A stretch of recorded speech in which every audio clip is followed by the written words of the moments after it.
KT Ramarao గారు water ప్రతి ఇంటికి లైన్ ఇప్పించారు.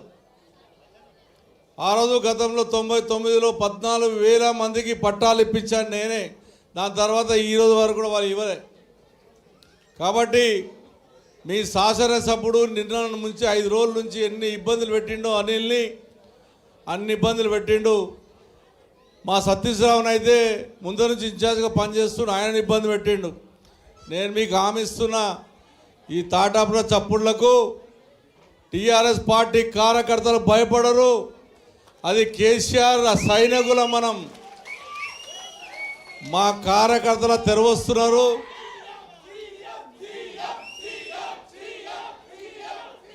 మా కార్యకర్తల తెరవస్తున్నారు, ప్రజల్ని ఇబ్బంది పెడుతున్నారు. మీరు చాలా జాగ్రత్త ఉండాలి. మీరు అనుకుంటున్నారేమో ఇప్పుడు మీ అధికారం ఉంది, మా ఇష్టం వచ్చినట్టు మాట్లాడితే పడతాం అనుకుంటున్నారేమో. మేమందరం కూడా అందరి వాడడం తప్ప ఒక ప్రాంతానికో, ఒక మతానికో, ఒక కులానికో వర్చిన వర్గం కాదు మాది. కాబట్టి మాకున్నటువంటి భారతదేశంలో ఉన్నటువంటి అందరూ కూడా హైదరాబాద్ నగరం ఉంది. హైదరాబాద్ నగరాన్ని డెవలప్ చేసినటువంటి గొప్ప నాయకుడు కేటీ రామారావు గారు. కాబట్టి చాలామంది జైనైతానుడు వస్తూ ఉన్నారు. కాబట్టి మీ ఎమ్మెల్యే అయితే అది కాంగ్రెస్ పార్టీ చెప్పాడు, టీఆర్ఎస్ పార్టీ చెప్పాడు. మళ్ళీ ఏమంటాడు, మాకు సీట్లు ముందు సీట్లు కూర్చోమంటే మాకు బాత్రూమ్ ఎంకుంది, బాత్రూమ్కి ఎంక కూర్చుంటా అని చెప్తున్నాడు. కబ్జాలు చేస్తున్నాడు. నేను మీకు హామీ ఇస్తున్న టిప్పల్లో 24 కాన్సెన్స్ జరుగుతున్నటువంటి ఏవైతే కార్పొరేషన్ ఎలక్షన్ జరిగినో ఫస్ట్ టార్గెట్ పెట్టుకుందాం. అక్కడున్న ప్రతి కార్యకర్త కేటీ రామారావు గారికి నేను విజ్ఞప్తి చేస్తూ ఉన్నాను.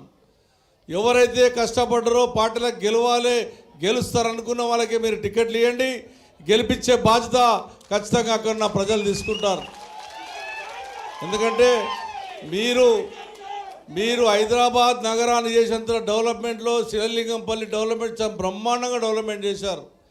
నిజంగా చరిత్రలో హైదరాబాద్ ఒక చరిత్ర ఉంది.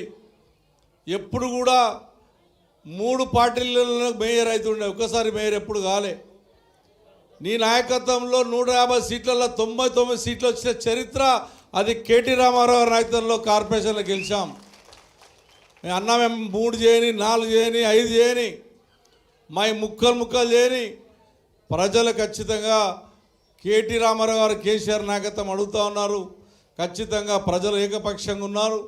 హైదరాబాద్ ప్రజలు కేటీ రామారావు మీద అభిమానం పెంచుకున్నారు. అందులో శేర్లింగంపల్లి చేసేంత డెవలప్మెంట్ మామూలు డెవలప్మెంట్ కాదు. 10,000 కోట్ల రూపాయల డెవలప్మెంట్ చేశారు మీరు. అందుకు హైదరాబాద్ ప్రజలందరూ కూడా మా అందరినీ గెలిపించిందంటే ఆ రోజు మీరు చేసిన కృషే. కాబట్టి ఈ శేర్లింగంపల్లికి వాళ్ళు ఉన్నటువంటి పాత లీడర్లు కానీ కొత్త జేఎన్ఎన్ లీడర్లు కూడా రేపు రిజర్వేషన్లు ఉన్నాయి. రిజర్వేషన్గా మనం చేయవలసిన పని ప్రజల పక్షాన నిలబడాలి. ఏ కష్టం వచ్చినా, ఏ బాధ వచ్చినా ప్రజల పక్షాన నిలబడప్పుడే లీడర్ అవుతాం. నేను ఆల్వేన్ ఎంప్లాయీ నుంచి ఎమ్మెల్యే అయ్యా, అది గుర్తుంచుకోండి. అందులో మొట్టమొదటిసారి మీ ఎల్లమ్మ బండ దయ వల్ల నేను గెలిచాను ఆ రోజున ఏదన్నా డివిజన్లో. కాబట్టి ఇవాళ ఉన్నటువంటి సతీష్ కానీ అనిల్ కానీ నేను మీకు చెప్తున్నా, కార్యకర్తలను కాపాడుకున్నవాడు లీడర్ అవుతాడు, ప్రజలను కాపాడుకున్నవాడు లీడర్ అవుతాడు. ఏదికైతే భవన్కి వచ్చి ఈడి వస్తాయి పదవులు అనుకున్న వాళ్ళకి మాత్రం పదవులు రావు, ఏవి రావు. ప్రజల తిరిగిన వారిని కార్యకర్తలను కాపాడుకున్నకే టికెట్లు వస్తాయి తప్ప భవన్కి వచ్చి సపోర్ట్ కొట్టేటోళ్ళకి రావని చెప్పి తెలియజేస్తూ ఇప్పుడు